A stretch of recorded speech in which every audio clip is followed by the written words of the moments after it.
Who's going to get to AGI first? I think we've already reached AGI, just no one wants to say it.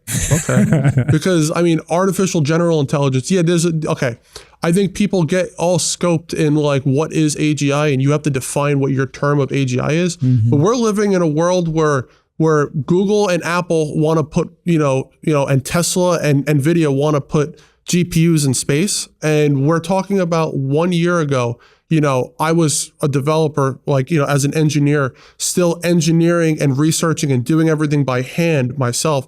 And 1 year later, I'm working in 5 Claude Code terminals at once and having an agent on the back end running, monitoring different things and applying different solutions.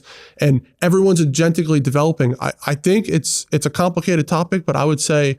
So I think pseudo AGI is there already today. And I think people are using it whether they realize it or not. I think also each vendor has a different solution to the answer. Like you have your Anthropic where they're building out harnesses, right? As we keep speaking about, and they're building out agentic pipelining to connect multiple, agents together to create their AGI. You have somebody like ChatGPT, OpenAI, and they're looking to just create the biggest general knowledge, problem. And, we talking about diffusion, I mean, Gemini they don't want to talk about it too much out loud for some reason, but they're chasing the diffusion to solve it. So everybody has a different take on how to get to. Have you heard of humanity's last problem?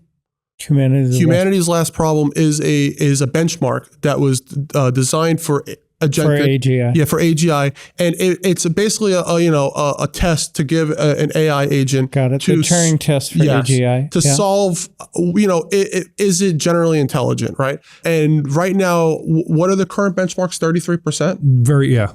So that's yes. Yeah. So think about this from the perspective of AGI. At what percentage does it have to get to before we all start to say, hey, it's trending towards 100%? And if it can get to 100%, that means we're on a trajectory where AGI is on the horizon. So maybe that's not 5 years, maybe that's not 10 years, maybe it's 20. But, that looks to be the perspective of the angle that we're going.